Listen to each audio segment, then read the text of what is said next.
शासन कहता है कि सब पढ़े, लेकिन भैया आज उम्र बढ़ रहा है लेकिन कोई पढ़ नहीं रहा है।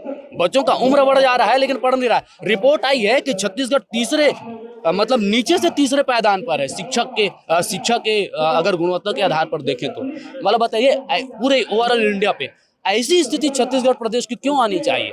छत्तीसगढ़ को पहले भारत को पहले सोने की चिड़िया कहा जाता था, लेकिन आज छत्तीसगढ़ सोने की चिड़िया बन गया है। यहाँ तो नेता लोग सोए हुए बैठे हैं। पहले कंचन वाला सोना, गोल्ड वाला सोना होता था, आज तो खाट में सोने वाला स्थिति हो गया है। आज सब लोग विधानसभा में आए हुए हैं। मैं सबसे कहना चाहूंगा, विधानसभा का यह ऐलान है कि नए शिक्षा सत्र के पहले हमको भर्ती करनी होगी, लेकिन उन्होंने नहीं किया। मैं शासन से यही आग्रह कर रहा हूं कि सदन अभी भी चल रही है, सदन समाप्त होने के पहले आप सदन से ही अपनी बातों का कद्र आप स्वयं करें और आप नियुक्ति की बातें, आज सदन चल रहा है, सदन अंतिम होने के पहले आप कृपया नोटिफिकेशन जारी कर दें। मैं हिमांचल प्रसाद, प्रांतीय प्रवक्ता और कोषाध्यक्ष, छत्तीसगढ़ प्रशिक्षित डीएड संघ। कितने सूत्रों पर आपका मांग है, क्या कुछ मांग है? हम तो सिर्फ एक ही बात कहना चाहते हैं, कोई और सूत्र हमको ज़्यादा नहीं, क्योंकि हम लोग टीचर से हैं, हम लोग ज़्यादा सूत्र यहाँ पे अप्लाई नहीं करना चाहते। हमारा तो एक ही डिमांड है, 33,000 शिक्षकों के पद की घोषणा पत्र में जो बात आई है, हम चाहते हैं कि सरकार जल्द से जल्द उसे अमल में लाए। उन्होंने कहा था, सदन के भीतर की बात है कि नए शिक्षा सत्र के पहले हम भर्ती कर देंगे, लेकिन सरकार अपनी ही बातों को अमली जामा नहीं पहना पाई। तो आज इसलिए हम लोग यहाँ पर एकत्रित हुए हैं। और हमारे एकत्रित होने का एक और रोषपूर्ण कारण ये भी है कि छत्तीसगढ़ के एक मंत्री ने हमारे छत्तीसगढ़ के सभी योग्य उम्मीदवारों को भी अयोग्य कहा है। उन्होंने कहा कि सिर्फ 1% लोग काबिल हैं। माननीय ओपी चौधरी जी जो वित्त मंत्री हैं, उन्होंने कहा कि सिर्फ 1% लोग काबिल हैं। तो इतने सारे लोग यहाँ पे आए हुए हैं, उन सब के पास सारे सर्टिफिकेट्स हैं जो शिक्षक बनने के लिए योग्यता जिसकी आवश्यकता होती है, भले उन्हें हम अयोग्य कैसे कह सकते हैं, लेकिन इन लोगों ने हम सबको अयोग्य, नालायक ठहराया है। इसलिए हमारे सभी अभ्यर्थी रोषपूर्ण यहाँ पर प्रदर्शन हम सब ने किया है।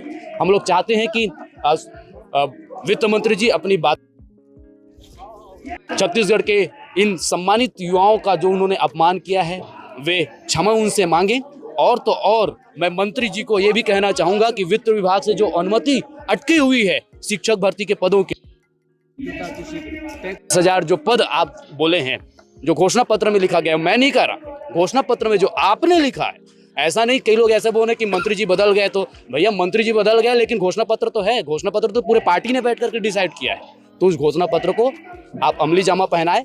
हिमांचल प्रसाद कह रहा है इसलिए वैकेंसी नहीं चाहिए, वैकेंसी इसलिए चाहिए कि आपने कहा है। आप अपनी बातों की कितनी कदर करते हैं हम देखना चाहते हैं। और तो और जो विद्यालय के बच्चे हैं, बिना शिक्षक की स्थिति उनकी बड़ी खराब है।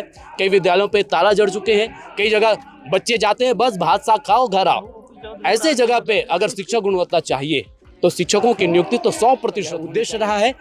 तमाम प्रकार के जितने भी पद रिक्त हैं, वो व्यायाम के भी पद रिक्त हों, कला संकाय के पद रिक्त हों, साइंस के पद रिक्त हों, लाइब्रेरियंस के पद रिक्त हों, शिक्षा विभाग को जितने पद चाहिए जो शिक्षा गुणवत्ता के लिए आवश्यक है, उन तमाम पदों पे भर्ती अति शीघ्र होनी चाहिए, हमारी एक मांग है। सरकार का ध्यान केंद्रित करने के लिए क्या कुछ बोलना चाहेंगे आप? सरकार का ध्यान केंद्रित करने के लिए मैं यही कहना चाहूंगा, क्योंकि सरकार इस ओर थोड़ा सा तो ध्यान दें। अगर ध्यान देने वाली बात होती तो ध्यान केंद्रित करने वाली क्या बात होती। आज हम ध्यान केंद्रित करने के लिए हमने एक ओपी चौधरी जी को यहाँ पर बुलाया है और हम उनसे सवाल करते हैं तो वो जवाब नहीं दे पाते। हम उनसे पूछ रहे हैं कि सर आपने अयोग्य क्यों कहा हमको। मेरे पास एक बार नहीं 3-3, 4-4 बार का टेट पास आउट हूँ, सेंट्रल का टेट पास हूँ, छत्तीसगढ़ का टेट पास हूँ, मैं डीएड अभ्यर्थी हूँ, मैं डीएड भी पास आउट हूँ, इतने साल से प्रतीक्षा कर रहा हूँ और आप मुझे अयोग्य कहते हैं। मतलब बताइए 99% लोगों को उन्होंने अपात्र कहा है, अयोग्य कहा है। आप बताइए अयोग्य है क्या?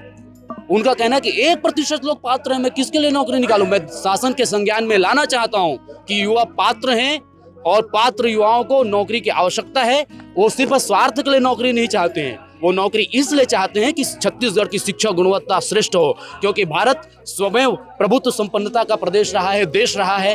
भारत में बड़े बड़े विद्वानों ने जन्म लिया है और इस विद्वानों की धरती को आप धूमिल करने जा रहे हैं। भारत की छवि धूमिल होगी अगर यहाँ की शिक्षा व्यवस्था सही नहीं होगी। इसलिए मेरा निवेदन है, हाथ जोड़कर आग्रह है, मेरे लिए नहीं बल्कि उन बच्चों के भविष्य को ध्यान में रखिए जिन बच्चों के लिए कई सारी योजनाएं आप चलाते हैं, जिन बच्चों के लिए कई सारे विभाग काम किया करते हैं। रिक्वेस्ट है मेरा भारत के भविष्य को ध्यान में रखते हुए कृपया खिलवाड़ ना करें उनके भविष्य के साथ और बहुत जल्दी पदों की नियुक्ति आप करें, बहुत जल्दी भर्ती आप लाएं। मैं यही आग्रह करना चाहूँगा। सरकार का अभियान चलाया जाता है सब पढ़े सब बढ़े।